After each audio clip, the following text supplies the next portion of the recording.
Hi అండి, అందరికీ నమస్కారం. Welcome back to Srujana food recipes. మన ఈవినింగ్ స్నాక్స్ అనేవి ఎప్పుడూ ఒకేలా కాకుండా డిఫరెంట్గా చేసుకోవాలని అనుకుంటాం. దానికోసమే ఈ స్నాక్ రెసిపీ మన ఇంట్లో వీట్ ఫ్లోర్ పొటాటోస్తోని ఒక సింపుల్ స్నాక్ రెసిపీని ప్రిపేర్ చేసుకోవచ్చు. ఎలా చేసుకోవాలనేది ఈ వీడియోలో చూసేయండి. ముందుగా పొటాటోస్కి పొట్టంతా తీసేసి శుభ్రంగా కడుక్కోండి. ఇలా పొట్టు తీసుకున్న పొటాటోస్ని మొత్తం అంతా కడుక్కొని ముక్కలుగా చేసుకోండి. కట్ చేసుకున్న పొటాటోస్ని వాటర్లో వేసుకొని మెత్తగా ఉడకపెట్టుకోండి.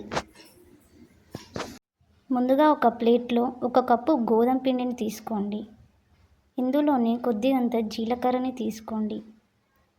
తరిగి పెట్టుకున్న కొత్తిమీరని, రుచికి సరిపడ కారం, రుచికి సరిపడ ఉప్పు, కొద్దిగంత ఆయిల్ని వేసుకొని మొత్తం అంతా కలుపుకోండి. కారం, ఉప్పు పిండికి మొత్తాన్ని పట్టేంత వరకు కలపండి. కొంచెం వాటర్ తీసుకుంటూ పిండి మొత్తాన్ని ఒక ముద్దలా చేసుకోండి. మనం చపాతీలకి ఏ విధంగానైతే కలుపుతామో ఆ విధంగా సాఫ్ట్గా కలుపుకొని ఒక ముద్దలా చేసుకోండి.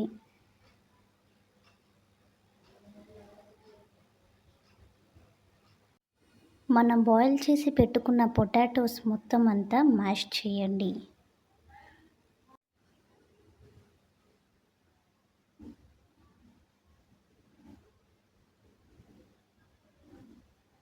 మనం కట్ చేసి పెట్టుకున్న ఆనియన్స్ని, తరిగి పెట్టుకున్న కొత్తిమీరని వేసుకొని మొత్తం అంతా కలుపుకోండి. ఇందులోనే రుచికి సరిపడ కారం, రుచికి సరిపడ ఉప్పుని, వెల్లిపాయలని పొట్టు తీసుకొని కచ్చాపచ్చాగా దంచుకొని వేసుకోండి. ఇందులోనే కొద్దిగంత గరం మసాలాని వేసుకొని మొత్తం అంతా కలుపుకోండి.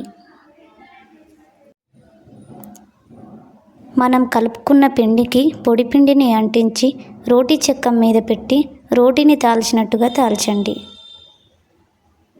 అంత పలచగా తాల్చనక్కర్లేదు, మామూలుగా తాల్చిన చాలు.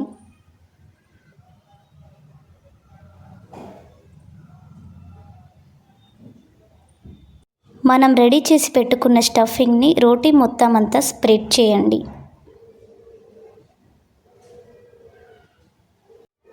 స్ప్రెడ్ చేసిన తర్వాత వీడియోలో చూపిస్తున్న విధంగా ఒక రోల్గా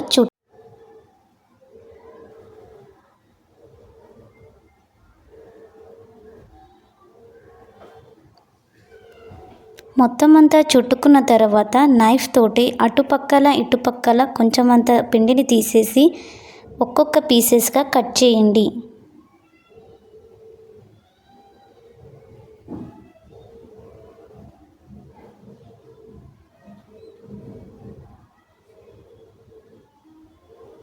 ఇలా రోల్లా చుట్టి కట్ చేయడం వల్ల మనం తయారు చేసుకునే ఈ పొటాటో కట్లెట్స్ అనేవి పొరలుగా వస్తాయి.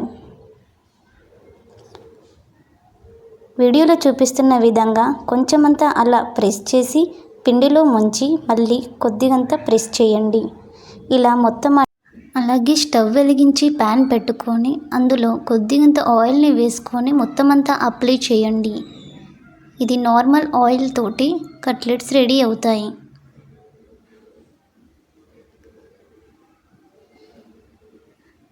మొత్తం అంతా అప్లై చేసుకున్న తర్వాత ఒక్కొక్క పీసెస్ని పెట్టండి.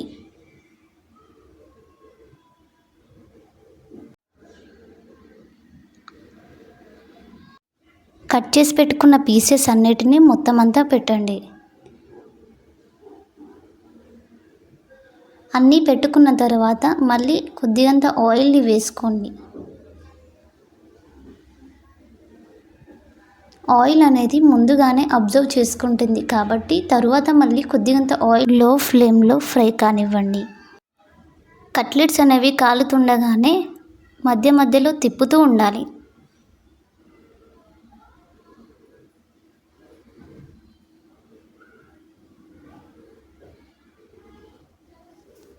ఇలా కట్లెట్స్ అన్నిటినీ తిప్పి వేసుకొని నార్మల్గా ఫ్రై కానివ్వండి. ఆయిల్ ఏమైనా తక్కువ అనిపించినప్పుడు మధ్యలో మళ్ళీ కొద్దిగంత ఆయిల్ని వేసుకొని ఫ్రై కానివ్వండి. అంతేనండి, పొటాటో స్నాక్ రెసిపీ అనేది రెడీ అయినట్టే. ఇలా ఇంట్లో ఉన్న ఇంగ్రీడియంట్స్ తోటి 10 మినిట్స్లో సింపుల్గా స్నాక్ రెసిపీని చేసుకోవచ్చు. పిల్లలు దీన్ని ఎంతో ఇష్టంగా మరి మీరు కూడా ట్రై చేయండి. ఈ వీడియో కనుక మీకు నచ్చినట్లయితే లైక్ చేయండి, షేర్ చేయండి. మరిన్ని కొత్త వీడియోల కోసం మా ఛానల్ని సబ్స్క్రైబ్ చేయండి. వీడియో ఎలా ఉందనేది కామెంట్ బాక్స్లో కామెంట్ చేయండి. Thanks for watching this video.